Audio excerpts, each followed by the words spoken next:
This is a Defocus Media production. Audio Jungle.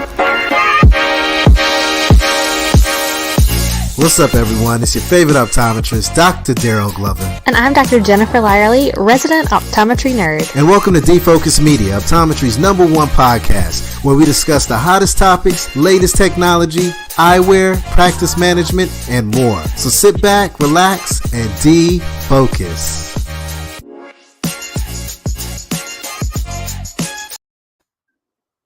What's up, everyone? It's your favorite optometrist, Dr. Daryl Glover. Today, I'm super excited because we have a true star, a true celebrity, a true game changer, a true pioneer in the eye care industry this evening. I mean, tonight's podcast is going to be extremely amazing because we can learn so much from this gentleman. He has really helped change the game for us as eye care professionals. Friends and family, I'd like to welcome my colleague, my friend, Mr. Jim McGrann. How are you doing today, this evening, Jim? Doing great, Daryl. Thank you so much. It's an honor to be here on your podcast. I know what a great success it's been, and hopefully I don't do anything to destroy that for you tonight. We'll try to keep you on that high that you're on. That's for sure. Hey, man, look, I just want to say thank you so much for being a part of this podcast this evening, and I'm super excited to really, peel back the layers of Jim, right? Because you've done so much in the eye care industry. I mean, when I go and look at your LinkedIn timeline and I just see, leadership skills before 1999 and we're in 2022, that speaks volumes of who you are and what you can do and how you impact people.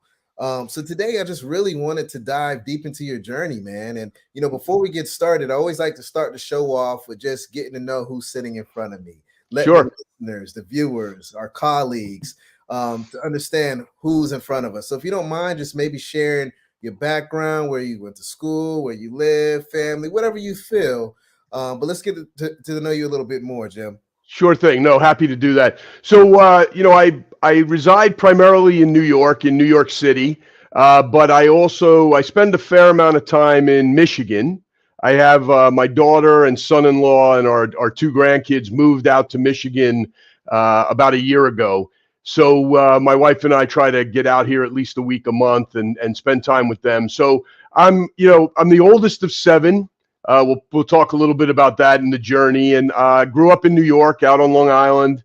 Went to college in New York City. Went to Columbia University. I'm an engineer by training. Spent the first half of my career in IT consulting, and then, as you noted, got involved in the eye care industry in 1999.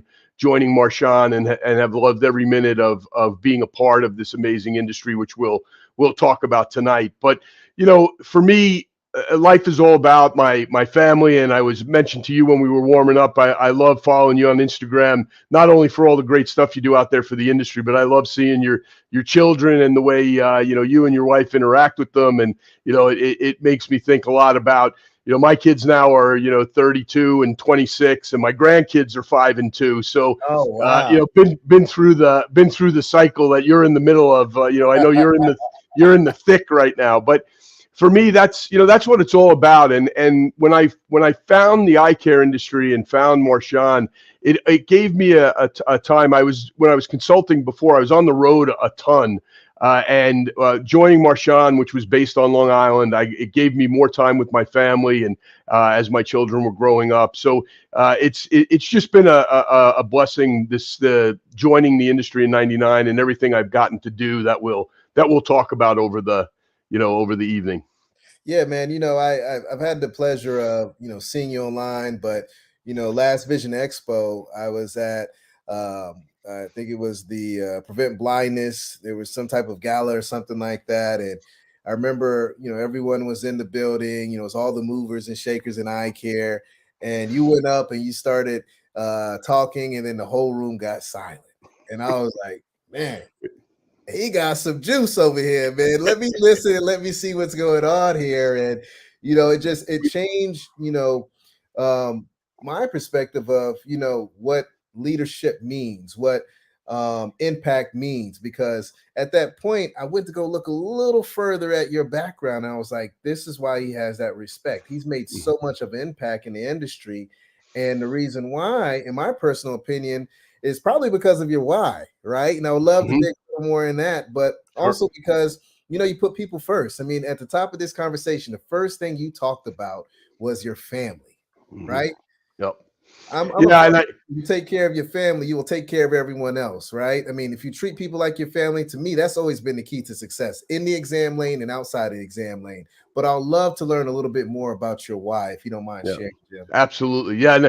And just going back, and I appreciate the compliment about the Prevent Blindness event, but, I think about that night and I think about other leaders like Rick Gadd, who we were Yeah, honoring that night. Rick is just an amazing guy. And I think that's what the fantastic. audience really wanted to hear. And honestly, I give Maureen Kavanaugh, if you don't know Maureen was the one who really got that crowd quiet. So I couldn't have done it without her.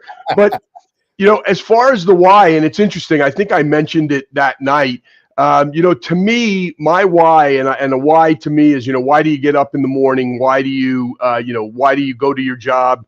And for me, I love the industry and I love the concept of being a part of helping people see.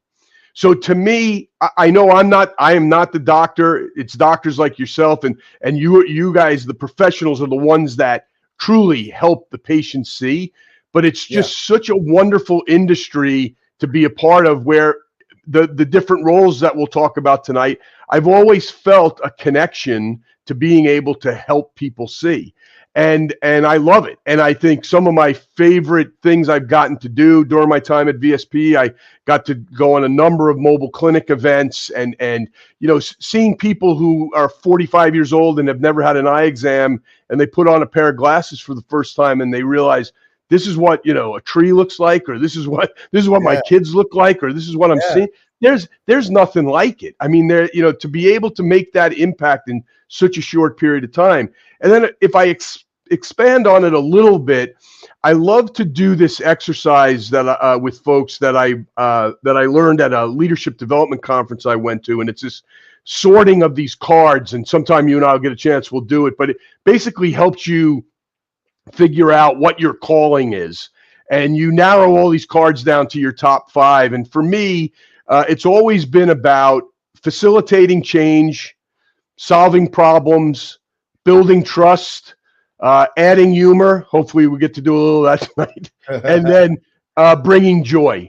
And the way I look at it is I sort of, everything in my career now, I try to put through that filter. And if it's able to check all 5 boxes, great. As long as it's checking some, it's awesome. But I think everyone needs to spend time on that why, on that purpose, on what their calling is, to make sure that they're not just mailing it in. Make sure that the role you have in the business you're working in is checking some of those calling cards for you. And that's always been very, very helpful to me as I look at that why.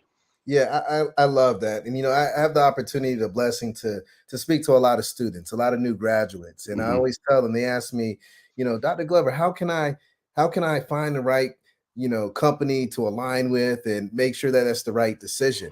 And I always tell them, look at your why, your purpose, your core values. Look at the company's why, purpose, and core values. Make Absolutely. sure there's some type of alignment between the two. If you Right. see that alignment, you will never work a day in your life, and every day will be impactful. But sometimes, us as students, as new graduates, even as seasoned ODs, we don't really know what our core values are. We don't know what our true why is. Yes, it has something to do with vision, but to your point, I love how you mentioned that filter piece. I think that's huge. So I'm going to take you up on that card game so that I I can. will. I'll send them to you and we'll go through it. You got it. So this is great. This is a great foundation, a good starting point, because you got to understand who you are as a person to have your foundation before you can begin a journey, right? So Correct. let's really start with your journey. You mentioned you were with Marshawn at first.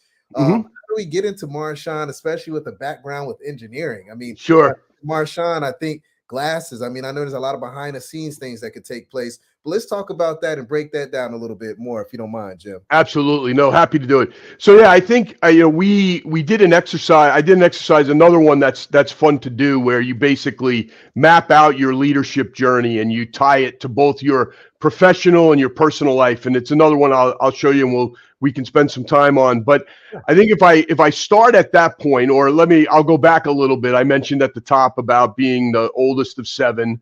I Yes. think when you're the oldest of 7, you automatically get thrown into a leadership role, whether you want to or not, because by the time there's 3 or 4 kids, they forgot who you got a job to do, and you got to just go do it. So it developed there. And then I always remember, and I always give this guy credit, but a good buddy of mine, when I was growing up, we had a paper route that we did together, and we had a lawn mowing business and a snow shoveling business. And this guy was just such a great business minded person. Even as a little kid, we'd spend time writing Christmas cards or holiday cards out to all of our customers. And that would turn into snow removal, and that would turn into leaf. And I'd always be like, why are we writing these cards? Let's go do something fun. And he said, you don't understand. It's all about, back then he was giving the customers an experience, and this is the 1970s. Wow. and he's doing it. So it's a buddy of mine, Dave Jensen. And I always give Dave a shout out when I'm talking about my career. But what led me to Marshawn was like I said, I went to school for engineering, but I wasn't your typical engineer for engineer's sake or technology for technology's sake. I always liked the idea of using technology to help enable business and help business grow. So I studied industrial engineering and then went to work for what's Accenture now. Back when I graduated college, it was the management consulting division of Arthur Andersen. And then I worked for a number of firms like that. I worked at IBM. I always joke about my dad, was really excited that I went to engineering school because he had some cousins that were engineers. And then when I chose to go to an accounting firm as an engineer, he never understood it. He didn't understand what I was doing. I was trying to explain it's not accounting, it's IT consulting. Until I got to IBM, then he was finally able to say, okay, now I understand what he's doing. So did all the consulting. That gave me a good perspective of all the different types of businesses that are out there, what I liked about business, what I didn't necessarily enjoy. And then I was a partner at Ernst & Young in their consulting division, and a good friend of mine was the IBM rep for Marshawn Eyewear. And he gave me a call. This is a guy I played football with in high school. We grew up together. Amazing guy. He said, look, Jim, you're traveling too much. We got to find you a job, where you can be at home. Marshawn's going out to hire their first CIO. I'm not sure they're going about it the right way. I think you could be the right guy. Go in and meet with the owners. So back then it was, Al Berg and Larry Roth and Jeff White, and Jeff was the acting CIO. So we had a great meeting, a good discussion. And I really thought I was just mainly there to educate them on the role of a CIO. And at the end of the meeting, they said, well, what are you doing on Monday? And I thought they were just being kind. And I said, I have this consulting project I'm working on in LA. I got to get on the plane. And then they called me back over the weekend. They said, Jim, look, we really trust Mike and we loved our meeting with you. Would you be willing to join us? And they were on a really nice growth path at that point. They were expanding their business globally. They had acquired OfficeMate. So they had the software side of the business. So, I took them up on the opportunity and spent 10 years working for Al, Larry, and Jeff and helping them expand globally and grow our IT infrastructure and grow OfficeMate. Nice. And then in 2008, we were sold to VSP. The Al, Larry, and Jeff decided to sell to VSP. I think they had a couple of places that were interested, but they liked the fact that in joining VSP, they weren't going to have to lay people off because it was complementary businesses and that the business would continue to go. So when that happened, VSP had Eyefinity. We had OfficeMate. They wanted to merge the businesses and put someone in charge of that entity. So I went out and was the president of the Eyefinity OfficeMate division. Steve Baker from Eyefinity and Ed Buffington from OfficeMate. The three of us worked together to grow that business. And then, they asked me to take on a little bit more responsibility and be the chief technology officer for all of VSP and keep my responsibility for Eyefinity. So again, great opportunity, got to help us figure out how to leverage technology as a company. And then, then the time came in 2011 where the leader of VSP Vision Care, Gary Brooks, was retiring.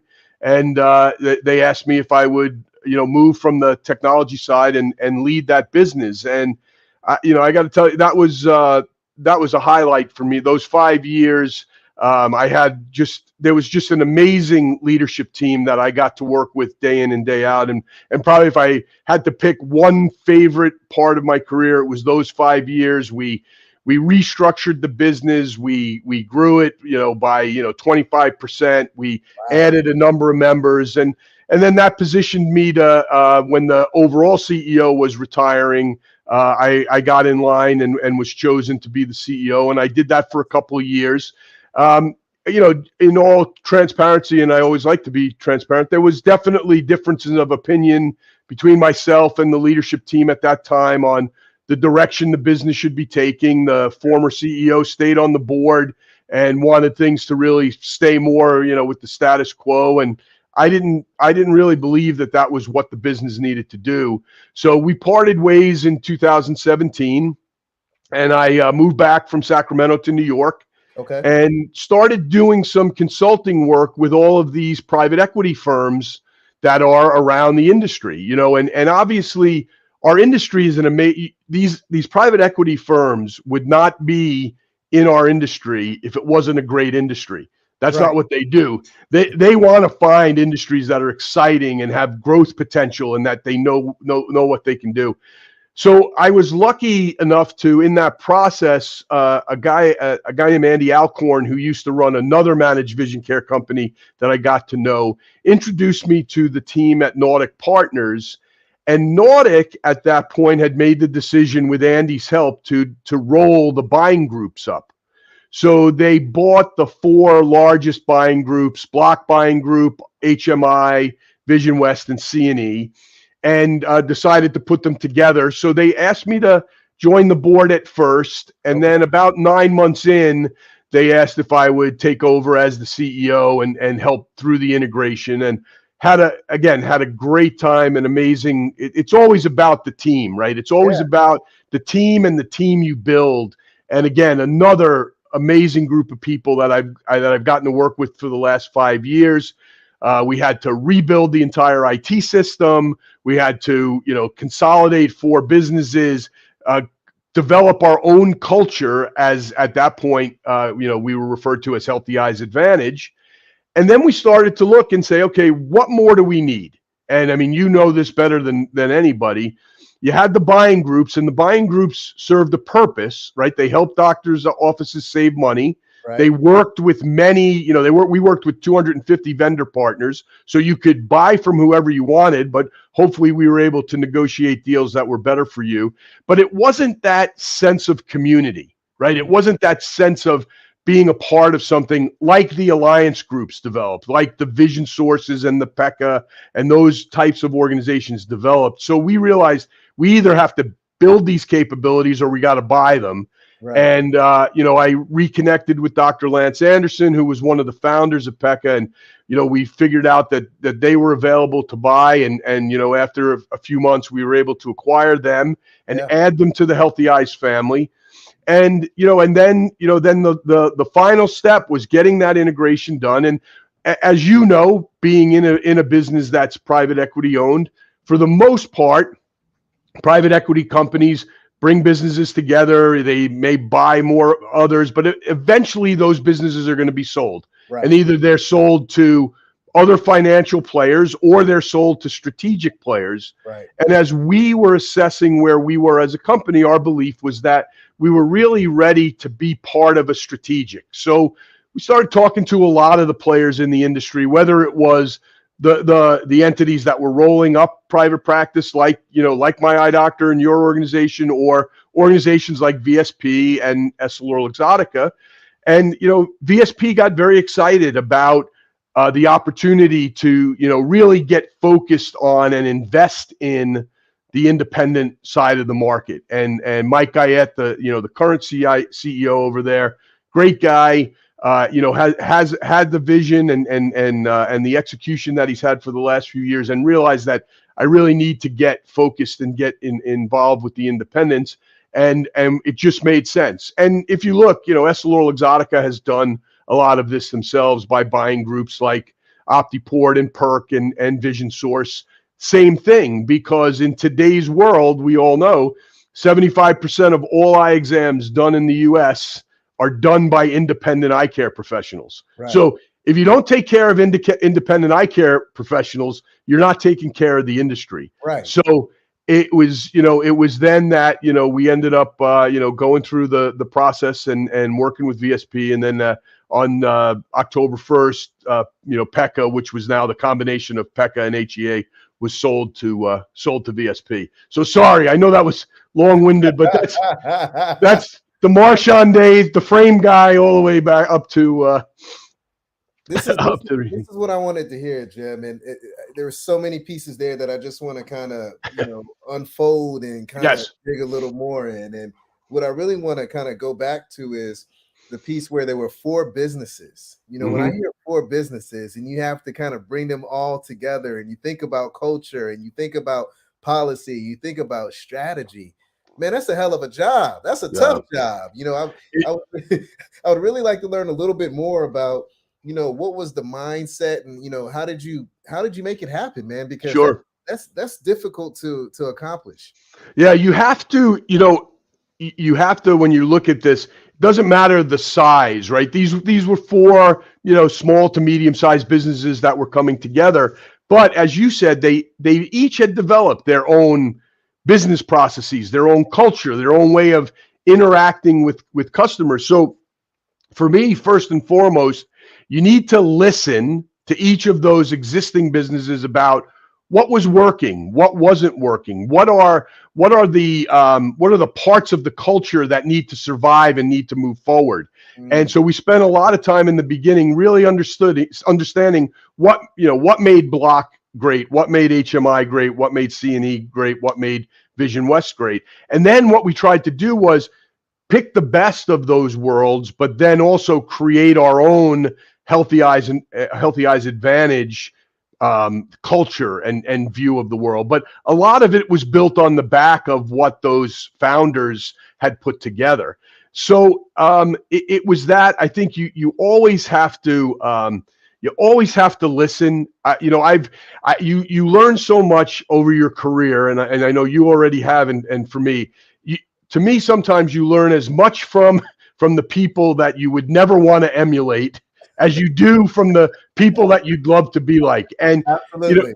I think of a number of places where I was working where they decide they bring in a new leader, or they bring some, and they basically show up and want to completely turn the company into the company they just came from, because everything they were doing there is great. So we're going to do that here. And I always sat there and said, well, if everything was so great over there, why are you here? Why did you leave, right? Why did you leave? Yeah. There's something there. So it's really all about listening. It's teamwork. I know, some of it sounds like motherhood and apple pie, but it's hard. It's hard because there's also this natural tendency of, I want to get this done. I'm going to just make a decision. I'm going to go.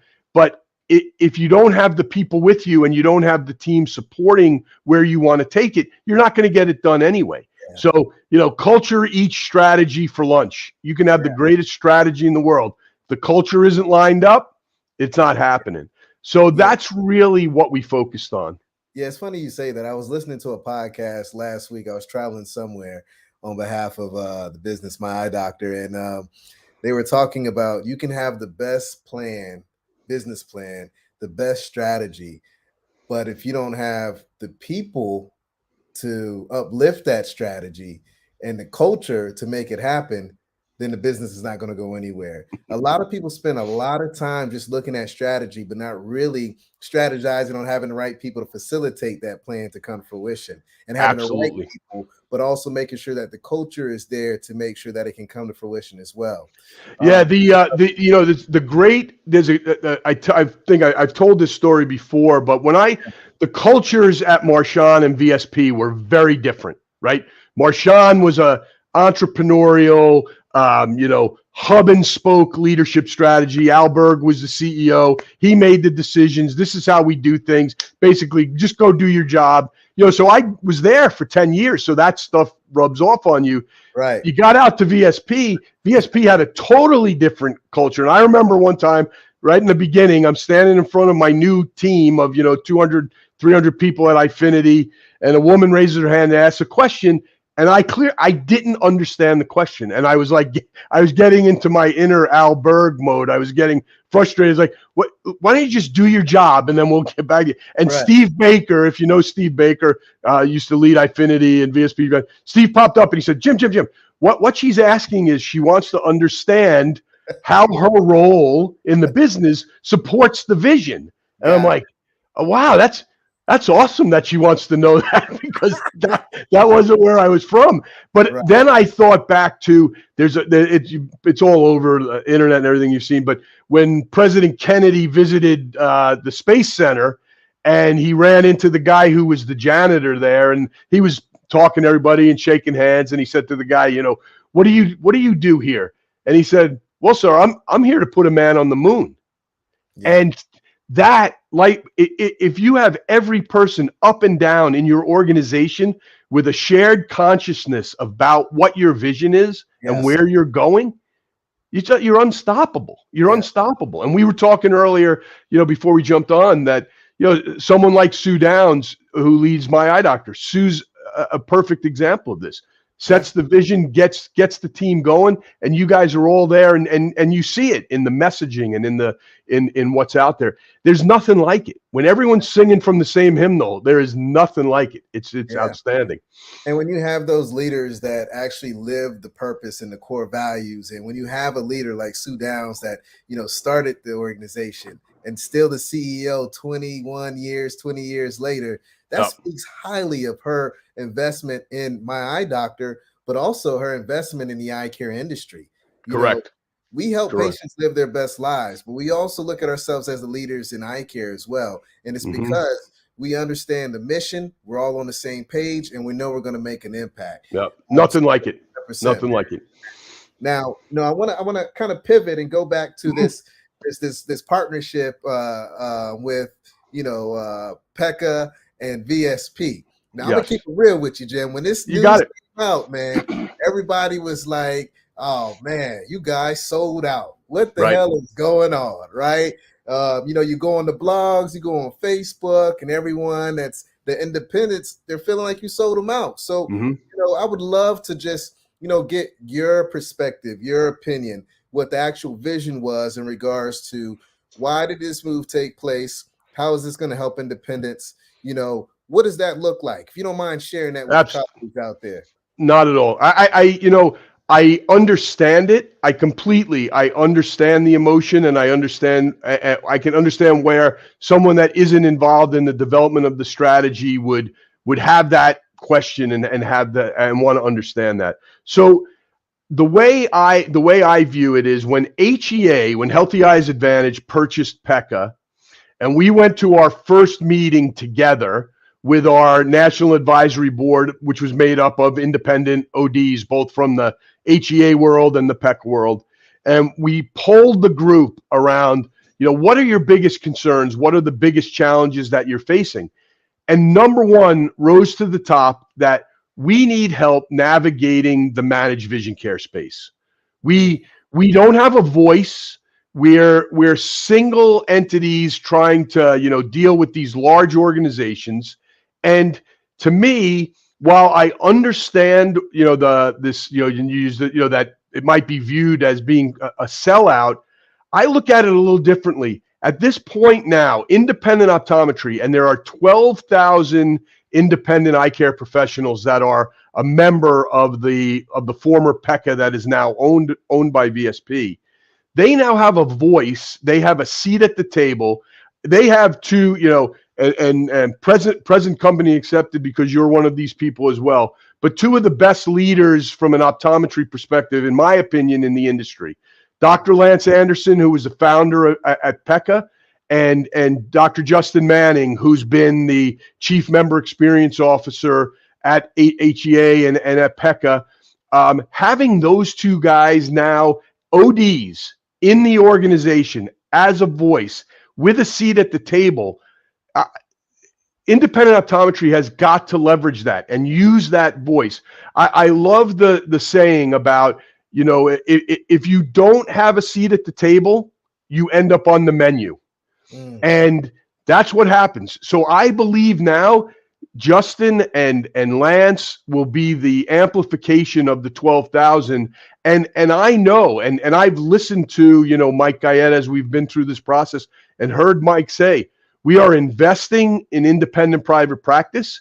And we feel this acquisition of PECA is our first step there. And PECA is going to be a standalone entity that focuses on helping us better serve independent private practice. So I'm sitting here saying it. I get, if everyone's listening, they could just say BS or, throw the flag or whatever.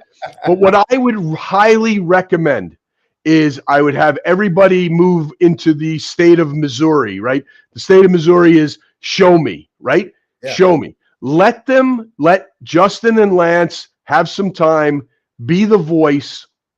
Let them be there for you. It doesn't hurt you to stay in. You continue to get your rebates and your savings, and you get to participate in peer-to-peers and our annual meetings. Do it and be a voice, and then see what happens. My personal opinion is that what I've heard, and as we were selling the business, VSP is going to do big things with this and big things for independent eye care professionals. And I get it, but they should get into wait and see mode and not turn their back on it, because I believe they're going to want to be a part of it. I really do. Yeah, it's going to be interesting to see how things look a year from now, or 5 years from now, 10 years from now, right? Mm-hmm. I'm a firm believer, there's strength in numbers, right? The more we're together, the bigger impact we can make in healthcare, right? Right. I always love to share that we're the pulse of healthcare. What we do dictates what healthcare can achieve. For sure. We're the only profession that can see live blood vessels by looking at the back of the eye. So we got partnerships with endocrinologists, rheumatologists, allergists, PCPs, pediatricians, all of that jazz. Yep. And we just got to do a better job about coming together. So for sure, see what this looks like a couple years out. But look, I know Justin fairly well, and he's a bright guy, and his heart's in the right place, and he's all about creating a healthier place and a healthier space. Mm-hmm. I've had the opportunity to meet Lance, and one thing I can say about that guy, outside of him just being extremely bright, is he's cool as hell. And every time I see him, he's fresh, man. Like, from top to bottom, I'm like, man, you got some swag, my man. He does. In his closet a little bit. You know what I'm saying, Jim? You'll love this. When Lance and Justin started working together, we ended up saying that Lance is the youngest old OD, and Justin is the oldest young OD. Because Justin's got little kids like you. Nighttime comes, he's putting himself to bed. Lance is out. Is out. He's hanging with the young ODs. He's he's our old young OD. That's how we use him. But no, that's true. Very true. I love it. So let's switch gears, man. I appreciate you walking me through your journey. But now I want to dive a little bit more into just this leadership piece, right? Mm-hmm. You're a leader, man. I mean, some of us, it's an innate thing. Some of us, it's a learned behavior, a learned thing. Just like, when did you know? I know you had all those siblings. I mean, and that might have popped up, but like, when was that aha moment that I have influence and I want to use my influence in a positive way to make an impact in the world? Like, how did you know? When did that start? Just kind of paint that picture for me, if you don't mind.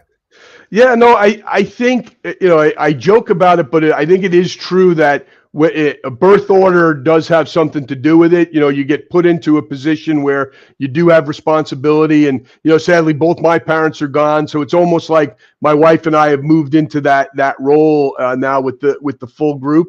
And then I think from there, the next spot I would give credit is, I would say, sports. I played football, basketball, and baseball growing up. Terrible baseball player, but I was a quarterback in football. Now I'm more like an offensive lineman, but I was a quarterback back then, and a captain on a couple of the teams, and that forced a certain level of leadership. And you learn there, even as a young person, that that when you get put into that role, the team's looking at you. Like when you're sitting there in the huddle and you're calling the play, they want to make sure you're going to do this right. Like you're gonna hand the ball to the right guy. You're going to throw it to the right guy. So that started to set the foundation. And then when I got to college, I got involved with a couple of organizations, the National Engineering Honor Society, the National Industrial Engineering Honor Society, and had leadership roles with them.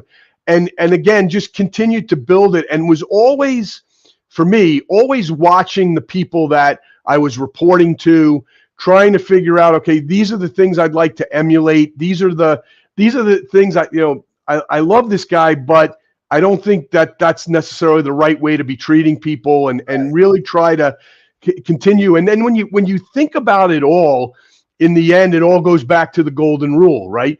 You want to treat other people the way you want to be treated. And even I talked to someone about that. They put a little bit of a caveat on the golden rule of you want to treat other people the way they want to be treated. So you need to understand, like, you can't just, if you think, oh, well, I would jump at the chance to take that job, you can't just go tell someone to go do it if they're not ready, or it's not, like we talked about earlier, it's not their calling or not what they want to do. So it's really, that is, I think, one of the most important skills of a leader. And then one of my favorite leadership speakers and authors is this guy, Patrick Lencioni, and he has an amazing book called The Ideal Team Player.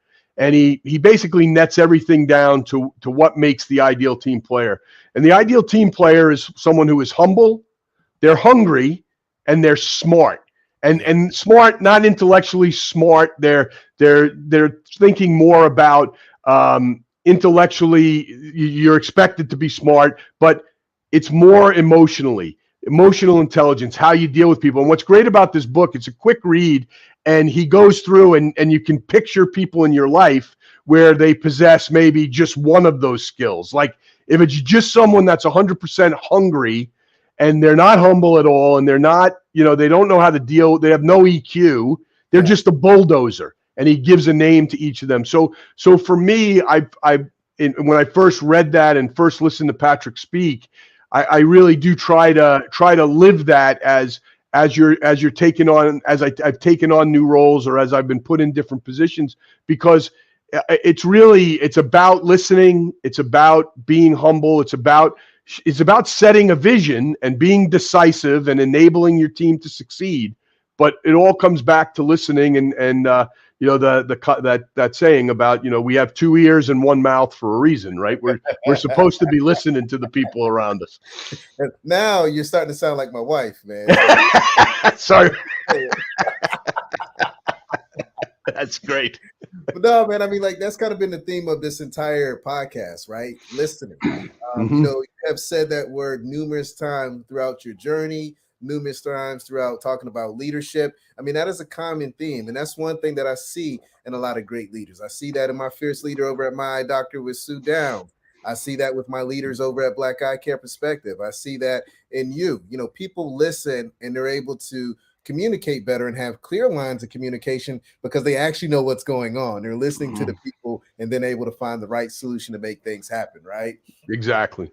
Now, I want to go into this leadership a little bit more, but I also want to bring diversity into the picture, right?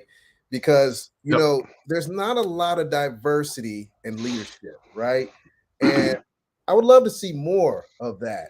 And, when we were talking about your journey, you were in a lot of places where you were able to get into that next leadership position.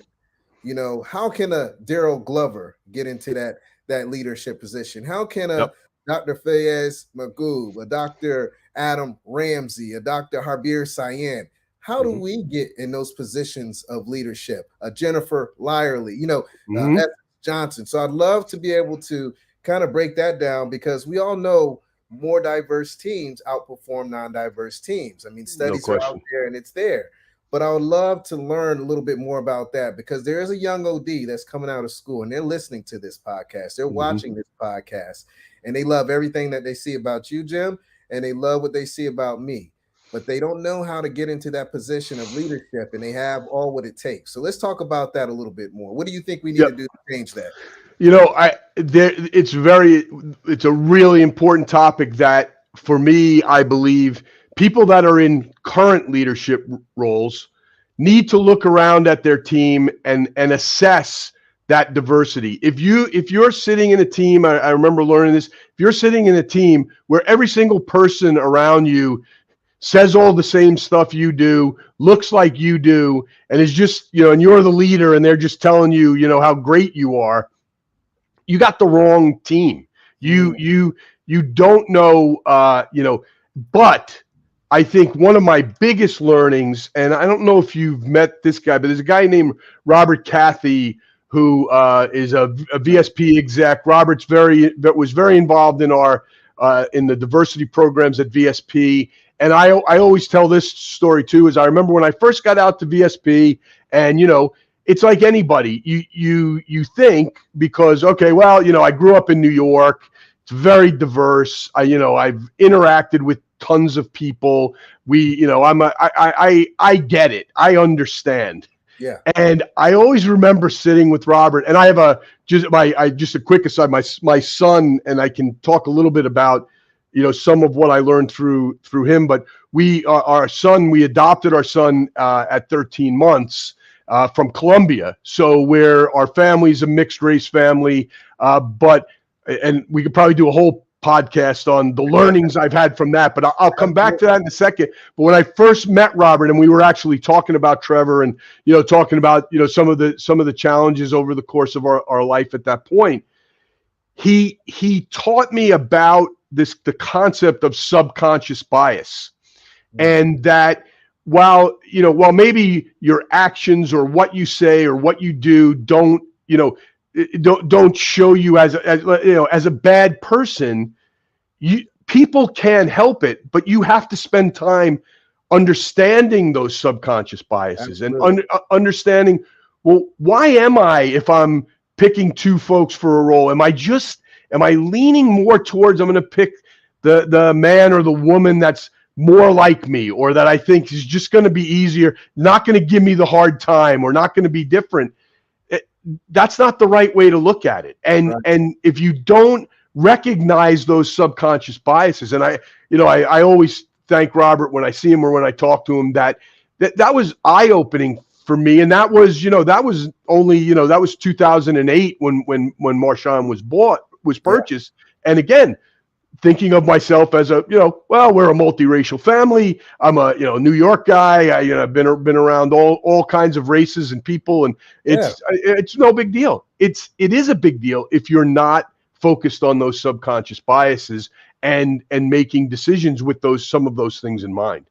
So it starts with recognizing that, and then I would say on the flip side, it's making sure that people are putting themselves out there, and you just did, right? You listed 5 or 6 people who are, to me, are already, amazing leaders, and any business or any company would be lucky to have them.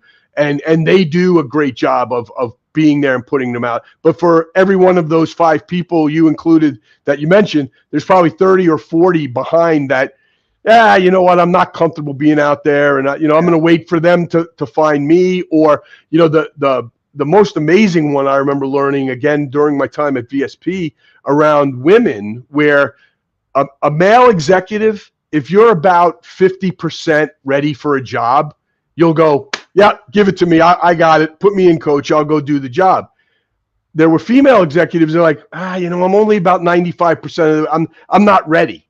And it's like, how do you have to make sure you recognize that too, where if there's a person in your org structure that is ready, put them in, even though some of them are going to fight you because they're going to say, I'm not ready. I'm uncomfortable. I don't want to, and being uncomfortable is okay. I worked with Ginny Rometty, the former CEO of IBM, and Ginny had a great quote: growth and comfort do not go hand in hand. I like it. So, it's recognizing those people that will come up and that are ready. They're going to tell you they're not. Put them in those roles. I think that's the best thing we as leaders can do. Look past a little bit. You guys are going to be leaders and going to be the leaders of this industry for many years to come. The ones that you mentioned. The ones behind you that are sitting there going, I better wait, and I got to do this. pluck them out of there, put them in a role, and get them going. And they'll knock it out of the park. There's no question. There's no question. And you know, I love that. And you know, when I hear that, especially with the women scenario, it's more of sponsorship, right? You know, what are you saying, the person that is in that position behind closed doors, about the people that are ready with that diverse background? Are you speaking their name for the opportunity? Are they a part of that conversation? You know, those are the type of conversations that need to be happening whenever there's opportunities for some type of leadership. And I'm glad that you brought up those two major points, because that is impactful. You got to have more mentorship, but you can't mentor the hell out of someone. You got to be able to sponsor them and then tell the team members that this person is ready, this person has what it takes. And even if they don't know all of it, you're there to help, you know, elevate them and assist them and guide them and coach them and mold them to get the tools and resources they need to be successful. I love exactly. Let them know it's, so you know what, you're going to fail, and you may fail fast, and we're going to pick you up, and you're going to pick yourself up, and you're going to go. And oh, by the way, if you're uncomfortable, that's okay, because that's how you're going to grow, because growth and comfort don't go hand in hand.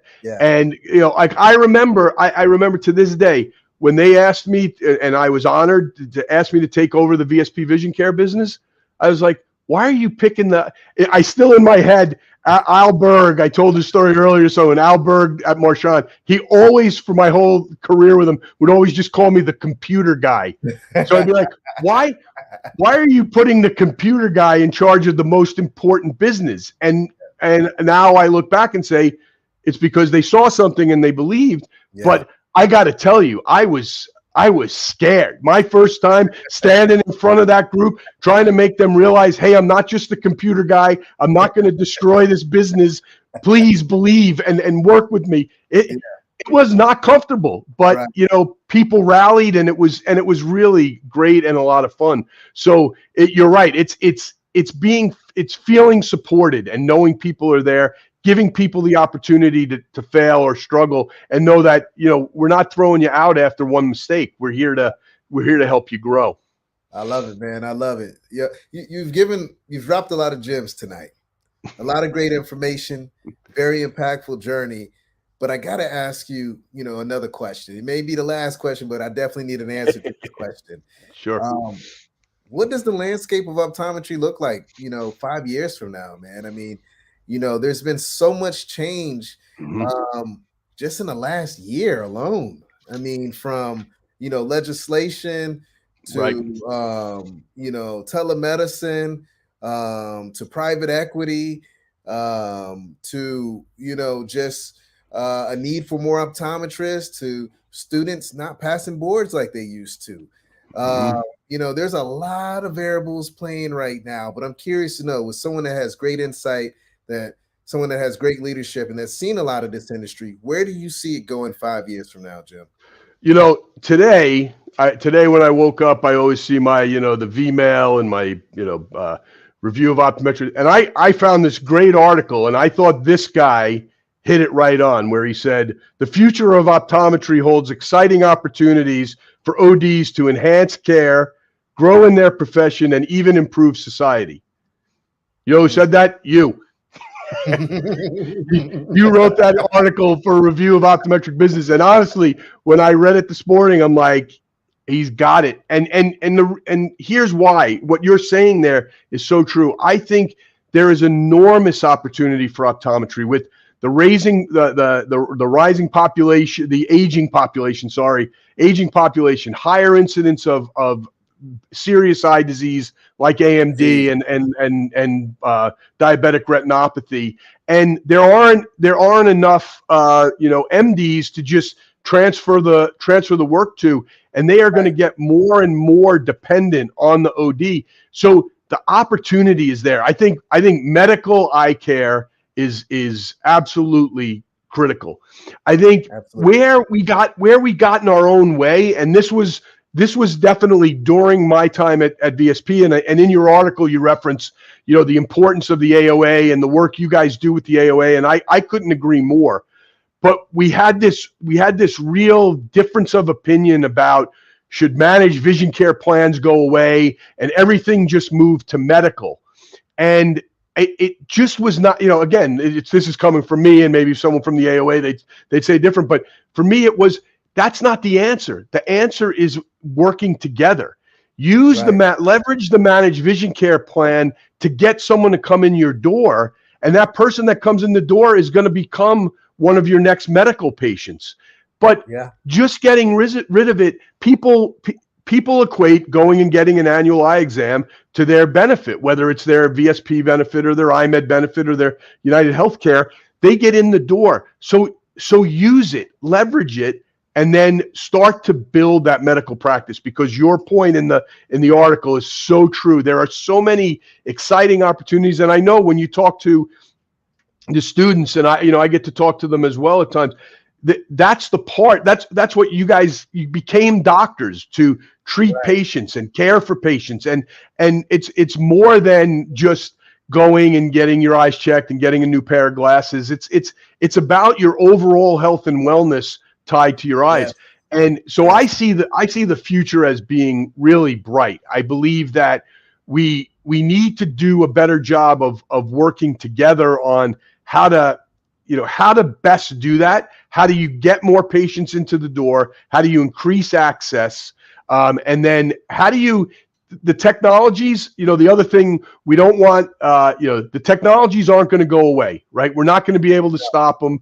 Another one of my famous Al Berg jokes was when we first started, it was the early days of the portals and people ordering online. And he says, he comes into my office and, Jim, we have to turn off the internet. And I'm like, no, Al, we're not going to turn off the internet. We're going to figure out how to use the internet. So things like telemedicine, right? Things like, how do we use those tools to stay more connected to the patients, as opposed to a patient that's on a 14 or 16 month cycle? Maybe there's a way for me to connect with them on a monthly basis, even if it's stuff I'm not necessarily billing with. I'm keeping their eye health and their overall health and wellness top of mind. So I'm bullish on the future, and I believe that we ourselves, we the industry, we potentially the profession, we could get into and it's not my profession, I'm not speaking for it,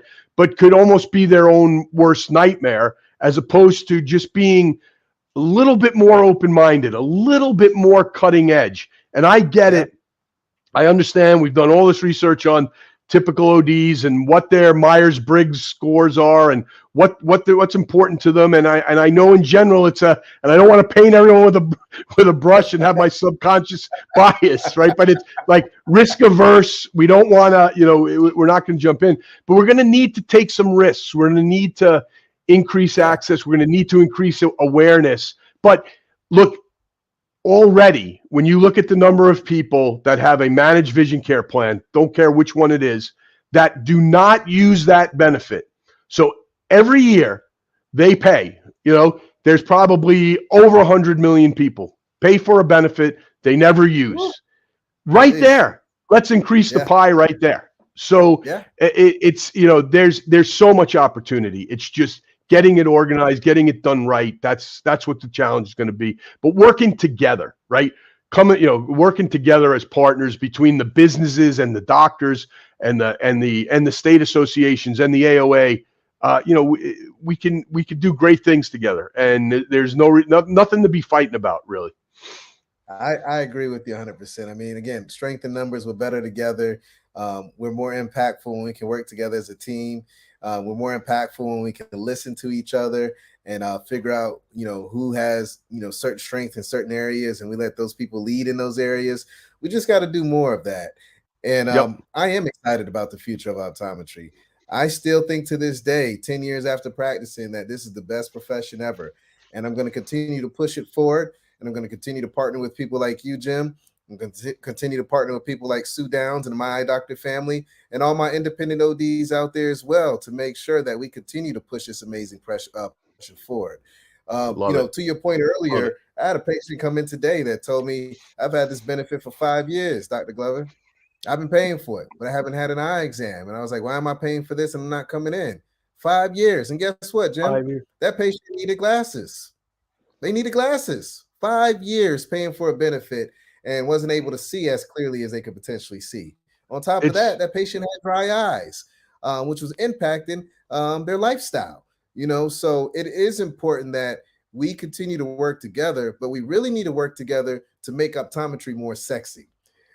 Because we have made optometry so boring that no one wants a piece of us. And we got to do a better job of pushing this profession forward. It's the truth, man. I was just at North Carolina Central University top of this week, and I was out there talking to young Black men, just telling them that we need more Black optometrists and men. There's less than 1% of optometrists that are Black men. And they were blown away by the profession. They had no awareness of it because no one was talking about it, right? So we just got to do a better job of working together, pushing the profession forward, creating more awareness about optometry from a patient standpoint, consumer standpoint, but also for a future OD standpoint, because we don't have enough. We need more. And we're going to need more to continue to push this scope expansion because people need to see ODs. To your point earlier, there's not enough OMDs. So we are the solution to solve the problem for the aging community that's out there, my friend. Absolutely. No question. No question whatsoever. And it sounds like as far as the sexy part, we need Lance. We need Lance. Right? We need to put him on a big billboard, man, and just put him out there. But hey, man, no, this has been great. I was going to ask you, what advice do you have for eye care? But I think you already hit the nail on the head with it, man. We just got to work together, right? Exactly. So I really appreciate that, man. And, honestly, I really appreciate you coming on this show this evening, Jim. This has been a monumental show. This has been a fantastic show. I've learned so much from you, and I'm pretty sure everyone out there has learned, why that PECA VSP deal took place, how to manage a business when you got 4 different businesses coming together, how to be a leader, how to sponsor, colleagues to make sure that they get in those positions of leadership, those positions that can be impactful, having that diverse opportunity to elevate the business, but elevate the profession as well. I just want to thank you so much, man, for coming out. And we're going to have to do a part 2, man. I got to learn more about your family, man, but I'm looking forward to those cards. I'm going to hold you to that. You got it. No, I'll send them down. Thank you so much. It was an honor and a privilege to be on here tonight and really enjoyed the discussion and look forward to continuing it. Absolutely. Well, thanks everyone for tuning in tonight. It's your favorite optometrist, Dr. Daryl Glover. Stay healthy, stay positive, and stay blessed. And until next time, peace. This is a defocus. All right, colleagues, and it's a wrap. Thank you dearly for hanging out with the Defocus Media team. We hope truly something resonated with you. And if it did, be sure to give us 5 stars and make sure you follow us on all social media platforms: Facebook, Instagram, Twitter, LinkedIn, you named it. And our handle is at Defocus Media on all platforms. And until next time, be sure to keep it 2020, and we look forward to seeing you